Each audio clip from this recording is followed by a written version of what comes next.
The one thing that you've got to understand is you will always make more money by focusing on helping the people that you've already converted. Give them more of what they want. And if they already trust you, they're going to want to buy more from you. So there's a difference between niching and really kind of leaving things on the table, and niching and having the confidence to say, right now, we can't do this, but the vision is that eventually this is how our business will look.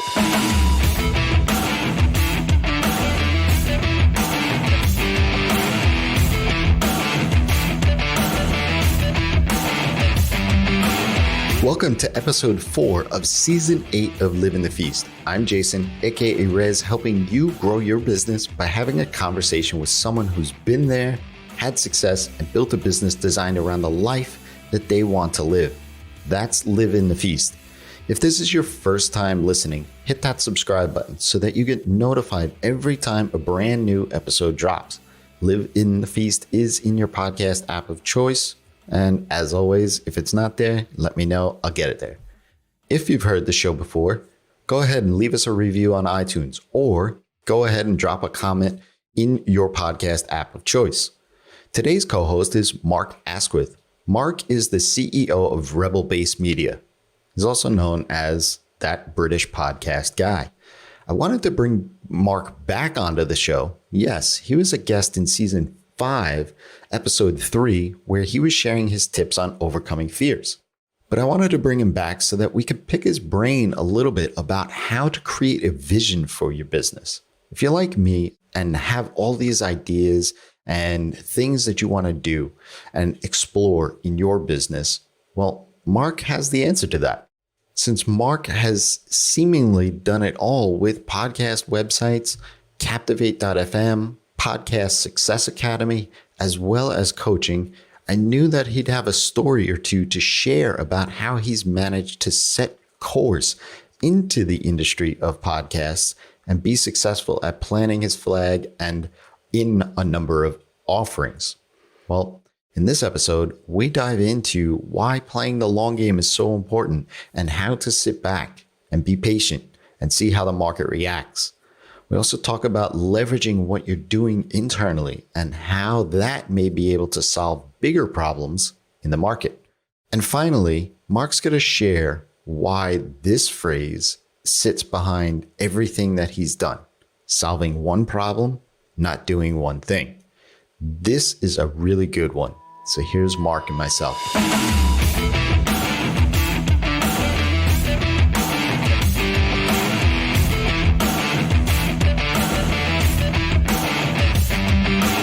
Hey Feasters, welcome to another episode of Live in the Feast. I am super excited to have Mark on the show. Welcome, Mark. How you doing, my man? You doing well? Yeah, I'm doing well. You know, at the time of this recording, end of April, mid-April, you know, things are things right now, you know, just moving forward. So I hope all is well by you too. Thank you. Yeah, not doing bad at all. It's weird, isn't it? We're recording this on April 20th, which is insane because where the heck has April gone? Like, no one's been out at all during April. And wait a sec, the entire month's just disappeared faster than any other month, which, like, there must be some science in that somewhere, dude. I don't know what's going on with that, you know? Yeah, I don't know. I feel like it's like March 84th, to be honest with you. Yeah. Just in the realm of, like, I mean, my wife went out food shopping and, you know, over the weekend, and I went out the last time we needed food because she was feeling under the weather. And she said, you know, I haven't been out since like almost a month, like 28 days ago was the last time I was out. So yeah, it's crazy. It's crazy. But yeah, I mean, I'm excited to have you on the show here because this season's all about building business. And, you know, especially nowadays, a lot of developers and designers have always asked me, like, you know, how do I diversify myself, or how do I get other revenue channels and things like that? And to each his own, really. I mean, I love doing the services work. I'm always going to do that stuff. But I do coach and mentor people, and I have a couple of digital products as well and things like that. But you've been in the client services game. You have obviously a podcasting course and academy and membership, as well as a full-fledged SaaS with Captivate too. So you've run the gamut of everything that anybody ever wants to do, right? So I love to get into it a little bit here and talk about it. But like, how did you start down this road of entrepreneurialism. I think that's right. One of them's right. Entrepreneurialism. You've made me think about that. I'll not sleep now tonight. Thanks for that, Rez.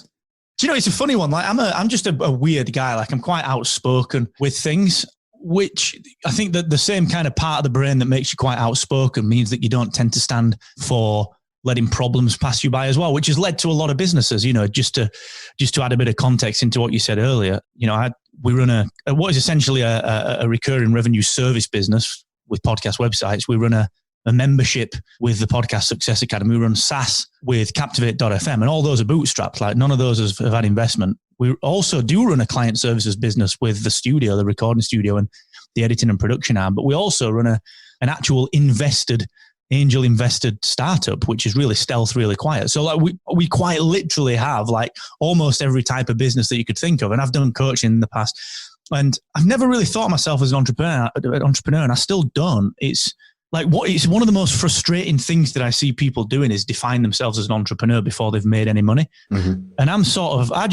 I just have some businesses. Like I'm a small businessman.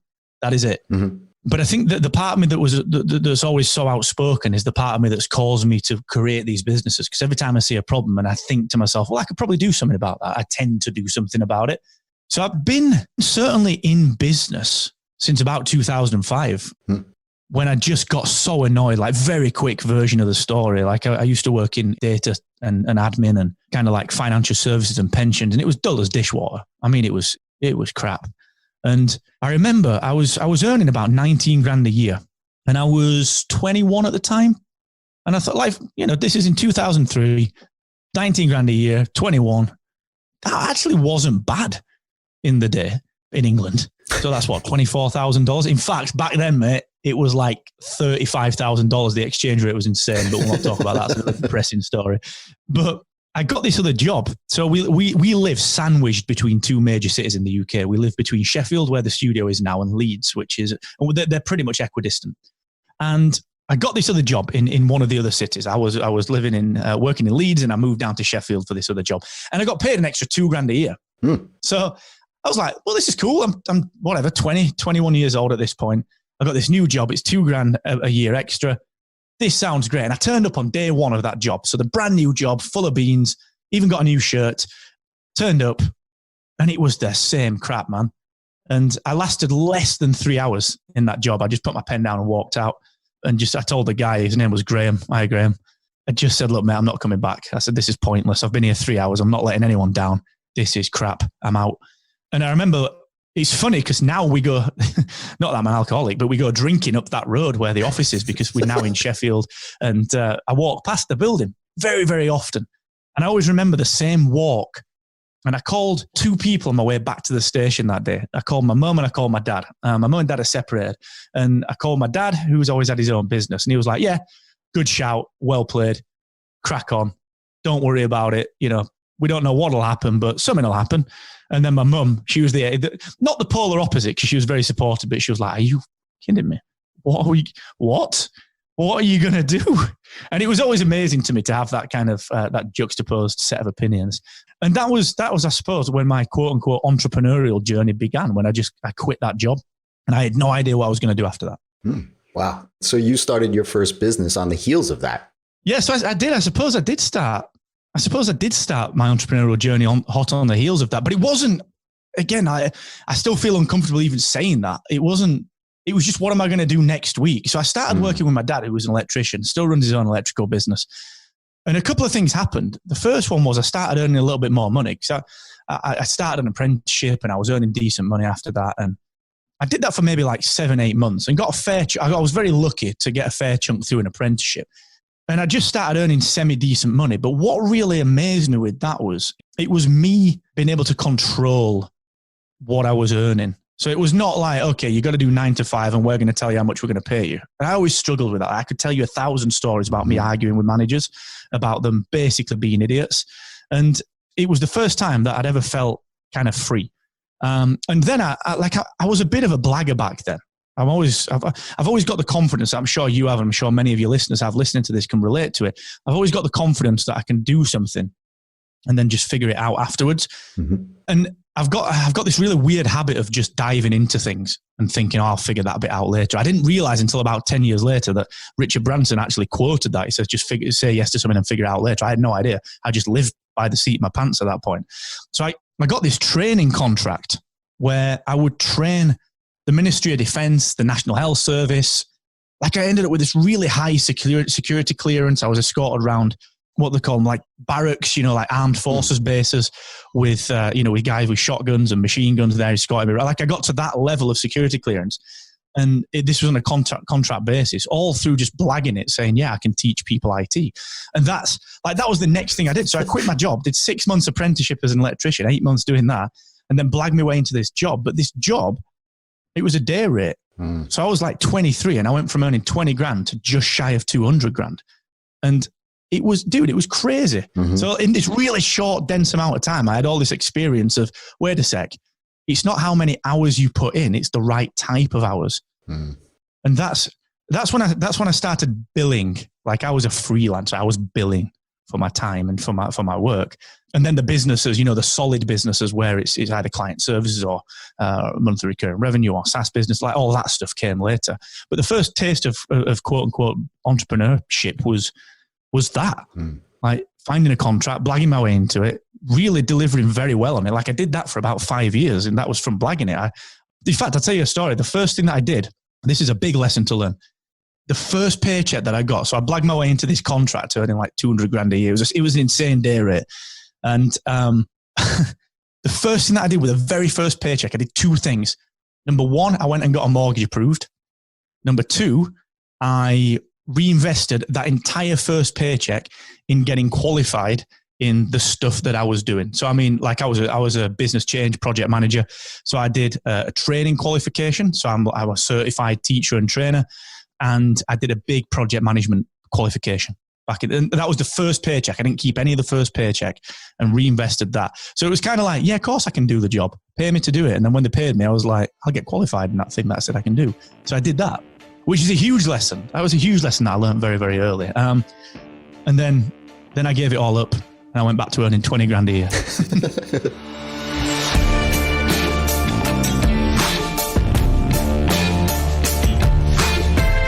Things certainly have changed. Our world is completely flipped upside down at this point in time. And I know that at some point in time, we'll all be allowed back out into the world and meet up at events and masterminds and so on. Bottom line, though, is that what makes us human is our ability to socially connect and communicate with one another. As a podcast host, I have the pleasure and honor to speak with amazingly smart folks like Mark and learn from them just about every single week. That's why I bring this podcast to you every single week.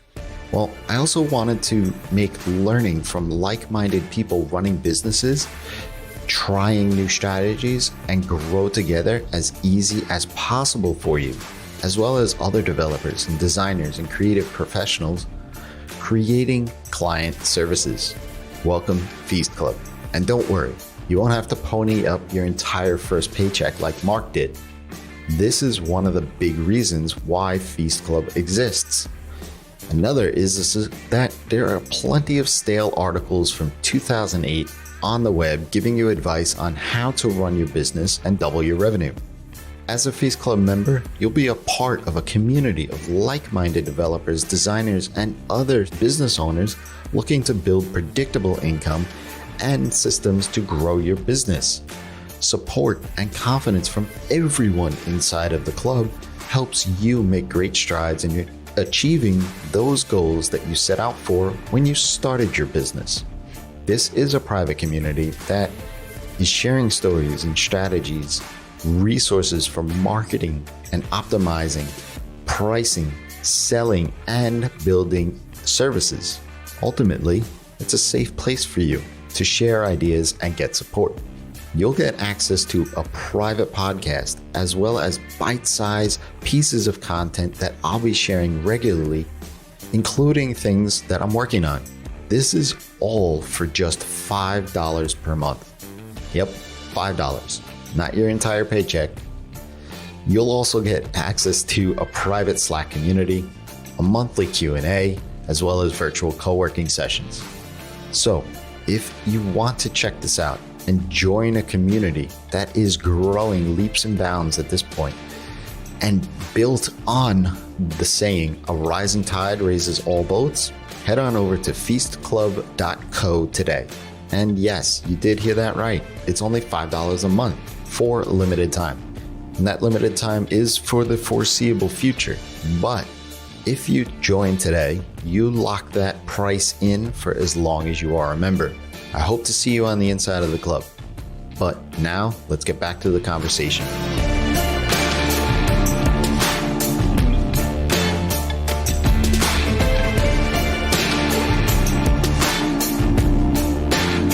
It's funny, you said just figure it out, right? And that's always been my kind of thing too, right? Like I'll say yes to anything and then I'll figure it out. And the thing that I struggled with was the leap of faith from moving from a full-time into my own business. And so really it was opportunities that presented themselves to me to try full-time for the first time, right? And so back in 2002-ish, when the whole internet.com thing fell in on itself, I was working for a consulting firm at that time, which I got just very similar to your story about, the defense and all the rest of it.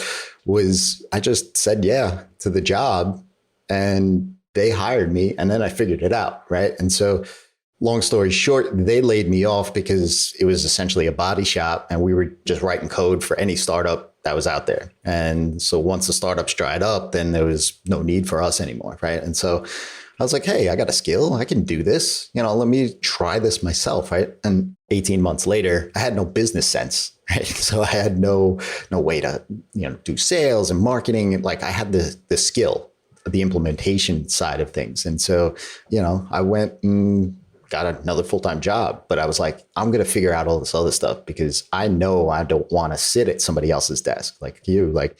I have a mouth. It gets me in trouble sometimes, right?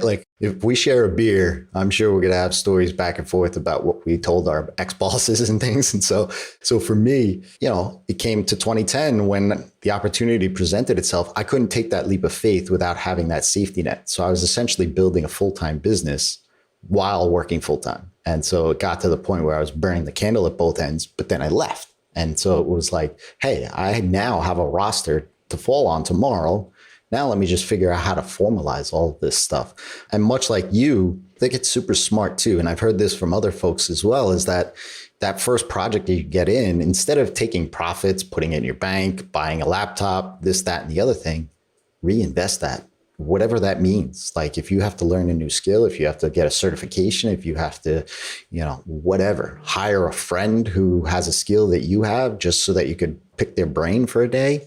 That's super important, I think. And that's what I've done over the years as well, especially with Drip and ConvertKit and certain platforms that, my clients need. And so I've said, hey, if they need this and I want to do this stuff, then I need to know it inside and out. I think that's super important. So with that being said, you have the recurring revenue model with Captivate, you have the membership site, you have all of these things. How do you then go ahead and figure out what each day looks like? You've got to have a lot of pans in the fire. Do you know what? That's a good question. I actually saw a blog post yesterday from a competing podcast hosting platform. I'll not mention the name of it, but it's not one that either of us use, but it's another one that's kind of the ilk, like one of the newer companies. And it was kind of hilarious because they'd said something on the lines of, it's from the same team. Don't know why they put air quotes because it's quite literally you could look up the legal documents that show it's me and Kieran that are the directors of the businesses. It was from the same team in air quotes as podcast websites and podcast success academy. I was like, all right, weird air quotes, weird flex, but all right. So they wrote this thing out saying, look, Mark is CEO of X, Y, and Z. Wow, they sound busy. Slydig, don't use them because they're too busy.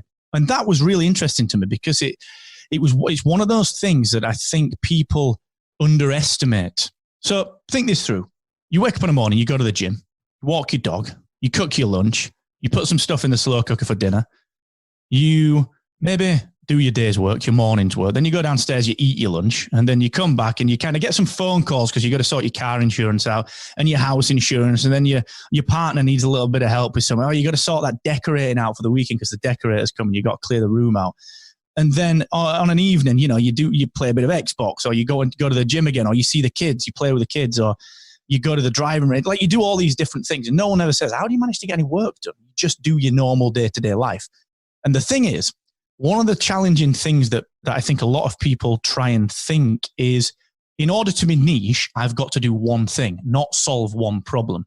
So what I mean by that is that we started all of these businesses by creating one business. So we created podcast websites because it was the easiest thing for us to create off the back of owning a design agency.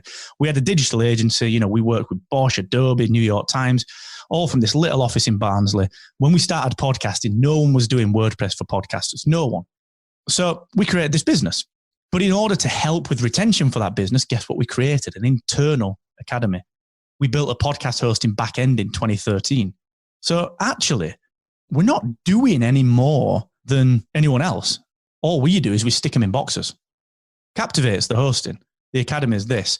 So that when someone wants to use one part of the ecosystem, we've got upsell opportunities. And number two, we have the ability to say, well, look, this is very specific for you. Now, to get back to your question, that's a little bit of background. To get back to your question, how do you decide what you do day to day? And it's easy. There are only 3 types of task.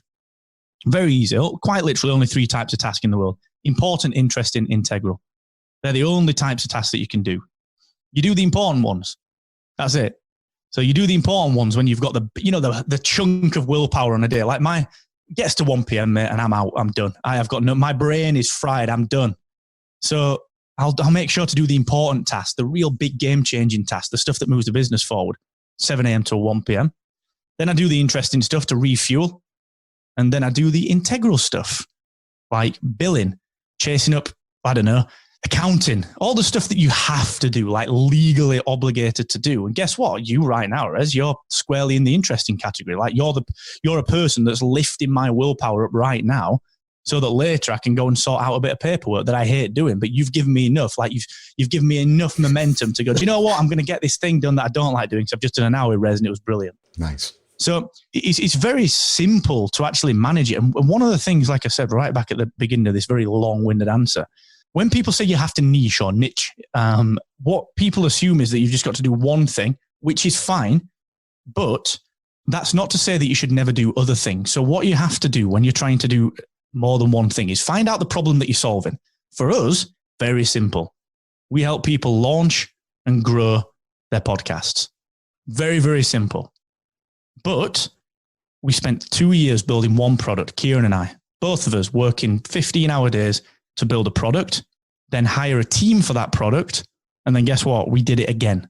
So we stepped away from that product and let the team run it because they're all brilliant at what they do. And we then built Captivate. And we did that again. We did another 2-year stint, 15-hour days, but just focused on Captivate. And guess what? Sam, Ethan, Pierre, Judy, Allegra, they all work on that.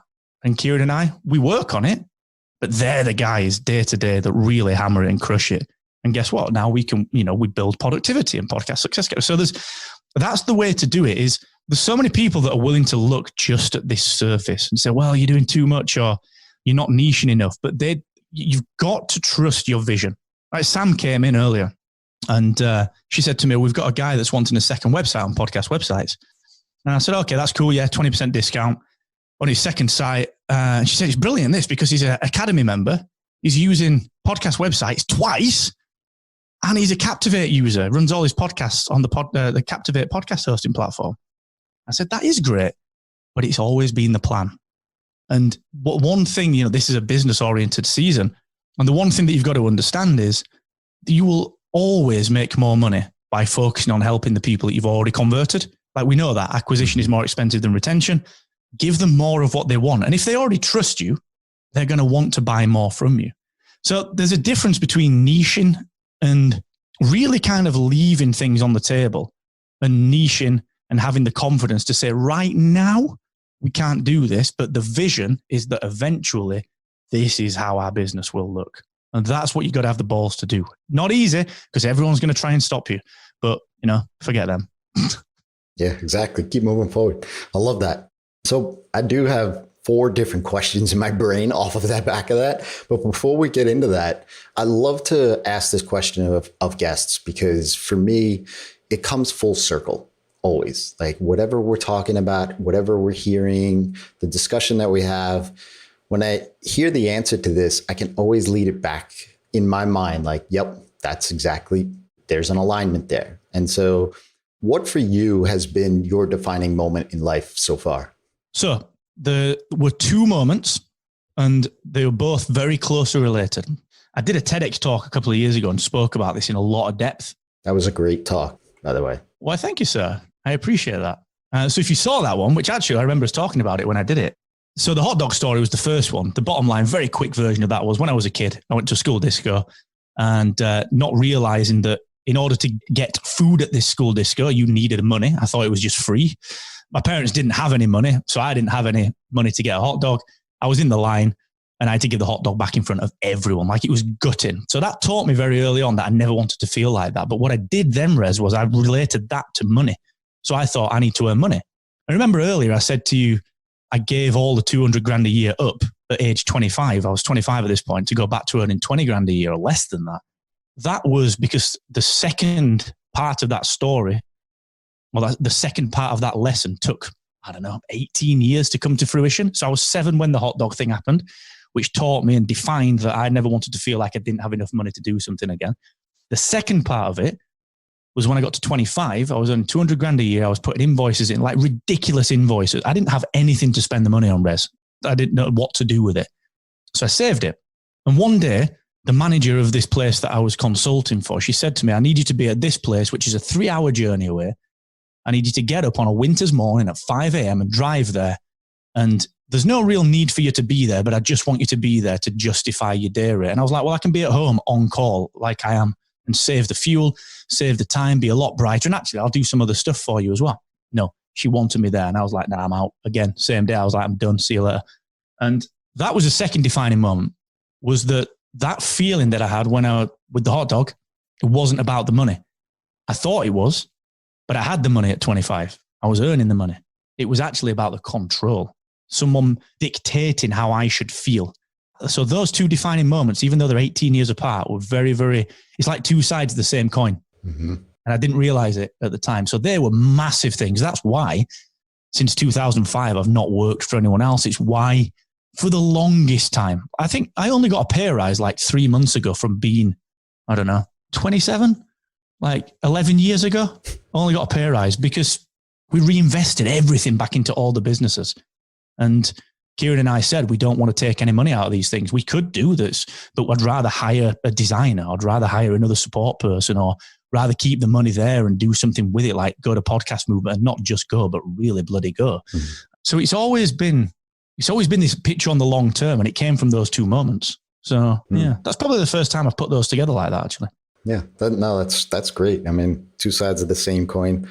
I have a similar story, which I'm not going to dive into, but very similar. Like, I'm 42, right? And so my childhood was way before the internet, right? There wasn't even an inkling of what the internet was like, right? But same thing, like early on, I had a job where I just didn't want to dread getting up in the morning and doing. I had no idea what that meant. I just knew that I didn't want to work for somebody else. That's it, and it wasn't until much later in life when I realized, and I thought it was money. To be honest with you, I was like, I need money. It's very similar. And then much later in life, I was like, I want the freedom and flexibility. That's what I want, right? And so I totally get where you're coming from for that.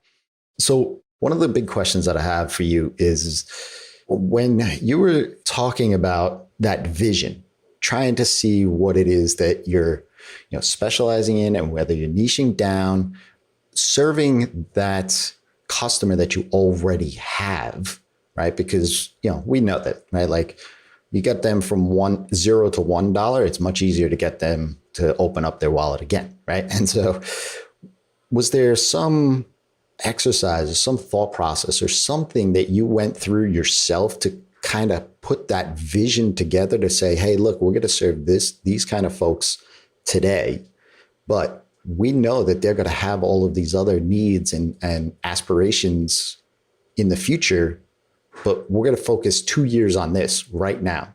and we'll wait on all of that other stuff. Was there some sort of exercise or maybe it was even a coach or something, or maybe it was just, hey, this is just what my brain has inside of it and I want to execute on it? Yeah, good question. It was definitely the latter. Like, it was always planned that, well, not always planned actually. The first maybe 4 months of podcast websites, it was very much, this is the business that we'll do probably for the next few years. But the one thing that I'm always very keen on doing is kind of looking at where an industry is going that I'm in. To put some context on that, there are products coming out now that I tried to get our agency to build 5 years ago. And I'm talking like the last 3 weeks, there have been 2 products where I said, I'd text the rest of the guys before after we got rid of the agency. I'm like, dude, come on. I said this. And I'm just very fortunate that my brain works strategically. Like, I'm terrible at a lot of things, but I'm good at strategy. If you say something to me or ask me a question, my brain's not answering it. It's answering like 5 questions down the line. That's why sometimes I'm a garbled mess of incoherence when I'm answering questions, because my brain's all over the place. It moves like that. So we always had this plan. And the thing that we did, and the reason that we waited. So I'll tell you something. The first ever product that I invented in podcasting is a product called Productivity, which is still not out. And that's not a negative. Everyone else, you'd get a lot of people saying, God, you got to be first to market. You got to execute. Right. But not if the industry is not ready. And it's like James Cameron only doing Avatar when the effects can match his vision. Now, 3, 4, 5, 6 years ago, the industry wouldn't have been able to take the startup that we've built now. It's only now through doing Captivate. Like, there's one particular big thing in privacy that was partly inspired by one of the releases that we put out in Captivate. And suddenly in Boston, Massachusetts, there's a symposium on privacy, and Captivate is one of the big talking points because of a feature that we created to help privacy amongst listeners. No other host in the world does that. And it's all linked. It's moving chess pieces around a board real slowly. So that like now, today, one of my jobs is to go and talk to these people about this next thing that we're doing in podcasting, because it's one of those things where you have to do your time. So what I'm talking about here is that if you have an idea for something and you really want to execute on it, there's nothing worse than having a great idea at the wrong time. And so many people have done this, like agency owners. They will have great ideas, but what they'll do is they'll execute them for one client. Great example, gathering content. So any agency owner in the world, steal this idea. There's a company out there that does it now called Orca. 5 years ago, we were that close to releasing at the agency, 6 years ago, a collaboration tool to get web content from clients, because it's the last 10% of a web job, is digital job, is the worst part of it, because getting that content is a killer. So we developed and we planned it, and we were going to release it as a SaaS model, and the industry wasn't quite ready for it. Why wasn't the industry ready for it? Because agency owners weren't used to paying a monthly recurring revenue. Adobe had not moved from the annual license yet. It was still like, yes, CS6, CS7. They'd not moved. They'd not moved to this Adobe Creative Cloud. They just hadn't done it yet. Dropbox was still in its relative infancy. Microsoft was still by the discs. The industry wasn't ready for it. And that, I think, when it comes to planning your vision out, you've got to pick your fights. Because if you have the confidence that you're a visionary, then you can sit on these things and put the basics in first. Like for us, podcast websites was easy. I'm wearing a t-shirt actually today, a podcast websites t-shirt. We could land in this space in podcasting and not be a threat to anyone, because no one was doing WordPress. Maybe one company, Blueberry, was kind of tinkering with it, and they responded with a very bizarre response to our product. It was something that was, helped us. So we were able to go in there and be very, very non-threatening and listen and learn and apply to speak. We started speaking at the podcast conferences before I'd done like 10 podcast episodes. And we were able to go in there and learn. And then we had all these ideas and we said, well, look, actually, this is the big picture, but this is the thing we can solve next. So let's build the academy. Let's build Captivate. Then let's build Productivity. Let's build whatever else. And the point is that if you're confident that you're moving strategically fast enough, physically, everyone else is going to be really far behind. So like if you were already thinking it, it's odds on that most other people aren't. If you've got a track record of thinking like that. Now, the other interesting point there is, so you asked, how do you choose what to do next? How do you plan this out? You'd be very surprised about what happens when you actually just quietly R&D something. So we quietly R&D'd a lot of our products, very quietly R&D'd it. The amount of people that have been user tested without knowing it You know, I bet I've user tested 10,000 people without them even knowing. Did it at Social Media Marketing World this year. I had a real in-depth conversation about podcast sponsorships with someone. They had no idea that I was researching. But the cool thing is that if you imagine that you've got a product that's got like 5 streams of interest. So one of our products, Productivity, was originally a product that could do 2 or 3 different things. And then someone came out with something that rivaled it and did one of the things. And guess what? It didn't go anywhere. And then they came out and someone else came out and did another little bit of it. Guess what? It didn't go anywhere. But the hard bit, the bit that's really hard, no one's doing that. And what we've been focusing on quietly is that. So now we can do that. So what you got to do is you've got to decide, actually, where can I win the fights early that will just strategically place my business? That's why I write all the articles I write.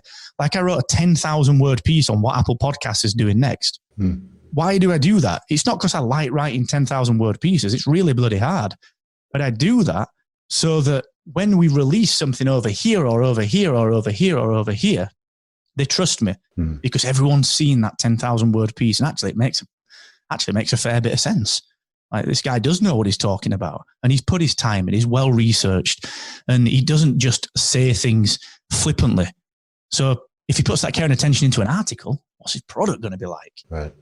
You know, so that you've got to pick those fights and it's a long-term war, dude. You got to strategically place your people on the board, you know? I know that's a very loquacious answer. That's a very roundabout answer, but it really is having the confidence to know when to say no to doing something now so that you can say a really resounding yes to it later. I love that. Yeah, that's awesome. I mean, and you said like your research and development, you said you did it at events and things of that nature, just conversations and just seeing where the industry is going. Sometimes waiting in the weeds, so to speak, right? Like you said, I didn't make any noise. I was friendly for a while, right? And then let's see what happens once the market dictates certain things. Let's see who comes out with what. And then are they doing the hard stuff, right? And that hard stuff, no doubt you've got that from your customer, directly from your customers, right? And so having that as your people, if you will, right? Like, hey, these are the problems that they have. They're customers of ours already, right? We don't have to sell to them. We just have to put the right thing in front of them at the right time. Yeah. And also just remember that it's the old Henry Ford quote, you know, if I gave people what they wanted, they got faster horses. And it's also Steve Jobs, you know, his ideal with the iPad. No one wanted a tablet computer. No one wanted one. They were crap, dude. They were crap. And then Jobs comes out with the iPad and Johnny Ives crushed it with the design. And suddenly I have got no justification for buying an iPad, but I've got 2. Literally, I have no way. Like, I can watch Disney Plus on my phone. I can watch Disney Plus on my TV. I can watch it on my laptop. But I bought an iPad and I watch it on that as well. Like, there is no justification. I can write stuff on my notebook, but I write on my iPad. Quite literally no reasoning apart from it's just brilliant.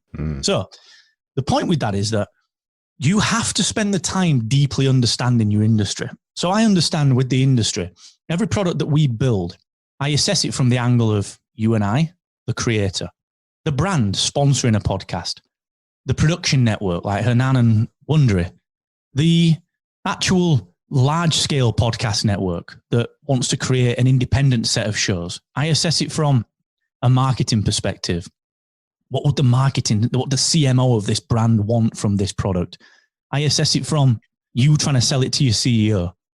I assess it from where is this industry going in 3 years and what can we do early to just start to sow the seeds of us being the thought leaders. Everything gets assessed from all those different angles.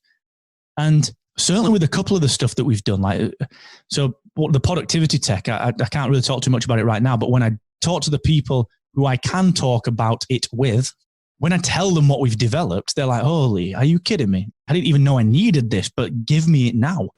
And that's not to blow our own trumpet. That's to say that if you genuinely trust yourself to know your audience, then you will definitely create something. And if you are going in a way that a lot of other people think isn't the right way, just feel that out a little bit. Like, there's no point pursuing something that's just not going to fly, but just be sure before you kill it. Because actually, a lot of people, they're just not visionaries. A lot of online entrepreneurs, go and look at what they sell. They sell either nothing or other people's stuff. And if you're getting the advice from those guys on where your vision should be, just have a think whether that's the right place to get the advice from. And I'm saying that because that's where everyone gets their advice from these days. Now, if you have the willingness to say, and the proof to be able to say, I know my audience that well because I've done my 10,000 hours in the industry. If you're an agency owner, if you're a developer and you've done 15 years of dev and you are confident that you can answer any question on development confidently, your gut's probably right. But if you go to a business coach and say, I've got this idea for a business, it would be very easy for them to say, no, that's not the right thing to do because they don't have your experience or they don't share your vision because your vision's predicated on your experience, not theirs. So you've really got to push a little bit further with your products than other people do. And, you know, another good example of this is Captivate with the podcast host and analytics platform. Like we do releases every Tuesday, every week we put a release out. Without fail, we put a release out every single week. And it's often stuff that people didn't realize they needed. Like, well, I think it was last month we did a one-click sponsor kit. So you want to pitch a sponsor for your podcast. What do you send them? People that are new to podcasting have got no idea. Well, you just click a button now in Captivate and it generates you a PDF pitch sheet with all your numbers in, all your branding. And people didn't know they wanted that. But now they're like, how did I not have this? But if you put that on a pitch sheet and send it to some investors, or put it on a pitch sheet and send it to a bunch of your internal team that don't quite get it, they're just, you know, maybe new hires or whatever, they're not gonna get it. So you've got to, if you're gonna do this, you've got to lead, you've got to really listen to feedback, but sometimes you are gonna have to trust your gut and push forward with a lot of the stuff that people said, you know what, not quite sure about that. Just have the confidence to go further with your testing when it comes to the vision. Yeah, I think that's great. I mean, you said something there a few times that you've already said, and I want to kind of call it out, is just have the confidence, right? If you know what you know and your experience tells you one thing, just have the confidence to put it out there. Even if you get resistance, you get pushback. I mean, there's a lot of noise in the world, and the people that are giving you pushback often have such a small percentage of insights into what you're doing on a consistent basis for the past 15 years or 10 years or whatever it is. So I think that's great. Totally agree with you on that. So before I let you go, because I want to be mindful of your time, obviously, what's up next for the next 6-12 months? There's always so much. So there's plenty going on. We've got the Podcast Success Academy. That team's doing a bit of a rebrand of that and a relaunch of that. So just to make it very, very easy to launch and grow your podcast from a knowledge perspective. So there's a lot of learning going into that for podcasters. Of course, Captivate, the platform, the hosting, analytics and marketing platform for podcasters, that is continuing to just release a heck of a lot of stuff. So we've got some very big releases coming up with that will make podcasters' lives easier, really aimed at helping people to grow their show. So a lot of features that are coming out there. And then productivity, which is the interaction tech in podcasting, that'll be making its prime time debut probably over the next 3 to 5 months, I think. We've got a few things to line up with that one. I've been coy on that. This is a great example, actually, mate. I'll part on this one. We launched that brand at Podcast Movement in 2018, and I got beat up a lot. And I still get beat up to this day. Like, oh, look at this guy. Launched the band and then has not launched the product. There was a reason for that. Number one, everyone talks about it. What is this thing? What is this? Number two, it was one of those scenarios where if we'd have gone with the original launch plan, it would have been wrong. The product would have not fit the market.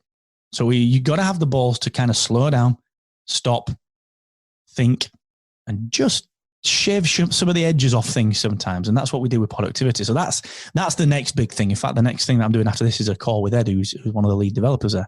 So that's the next big thing. But as a parting shot, I think for anyone that's wanting to generate business, who comes from a design or a development, engineering, digital background, like you already know what people want from you because you've been doing it that long. Just have the guts to put that thing out and just listen to what people say about it. Like that is the one thing to do. So that productivity is coming up next because that's what we did. I remember when you launched that and it was like just a landing page and an email. If you want to know about this thing, right? Yeah. so it's just like, man, it's still coming out. It's still coming out. And you're right. But it creates that curiosity and you know, I have my own thoughts around what that could potentially be, but I'm not in your head. I'm not in your inner circle or anything of that nature, but I'll be definitely interested to see when that actually launches, how it's going to help us as podcasters. Well, actually, I'll tell you a tiny little tale on that one because this is a really strong lesson to learn. So the original plan for productivities, a couple of people came out with like variations of it, which, they are what they are, they do their job. Something happened very recently where the industry started asking for something. And we realized that we'd already built the tech to deliver this thing that they're asking for. And it just meant trimming out some of the stuff. And I mean, this is a very big industry thing. So we decided to make that so that was the first thing people heard of productivity, was a story that we could tell, which was, hey, we were making this stuff and we're still making this stuff, but the industry's asked for all this stuff and it looks like a fairly urgent thing for solving. So we decided to just slightly stop for 3 months and make this thing so that you guys can have it. And then, and by the way, it does this other stuff that it was always intended to do as well. So the reason that I'm saying that is that there exists inevitably in every single industry an opportunity to solve something that industry needs. Every industry has got problems. Every industry needs something solving. And I'm not talking for you and I as creators. I'm talking at an industry level. What doesn't matter what that is. Every industry has it. And if you have the presence of mind to spot that, that's where you can get in early. And that kind of thing opens doors for everything else that you do. I know that's a really hard thing to articulate, but you just watch what the industry is asking for and how it's asking for it. And if you know what designers and developers and engineers are like we'll stay up all night building something. Just do the thing. Have a punt at it. You'll be very surprised what happens. Yeah, wise words for sure. I've been doing this since the late 90s, building my own business, staying up late, building things, seeing what people want. Yeah, I think that's, like you said, take a punt at it. The worst thing you could do is say, oh, I failed flat. Didn't work. But I thought there was an opportunity there. Maybe you could put it in your back pocket to circle back 5 years later when the market tells you that they're ready for it. Then you have it already built out and you can serve it to that audience in a way.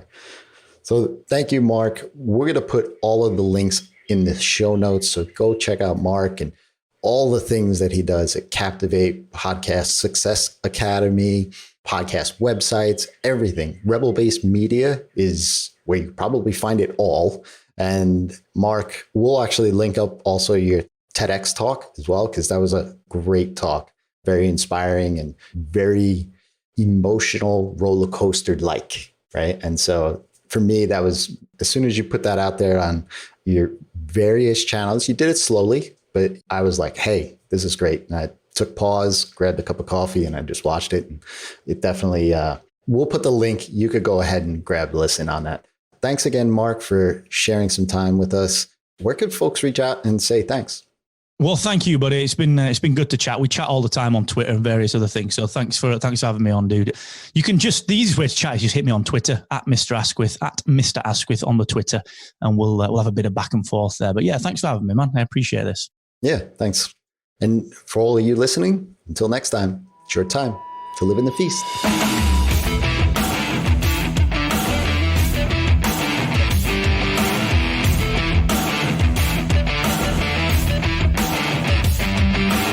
If you enjoyed today's episode, I can speak for both Mark and myself by saying that we'd love to hear the one takeaway you got from this episode.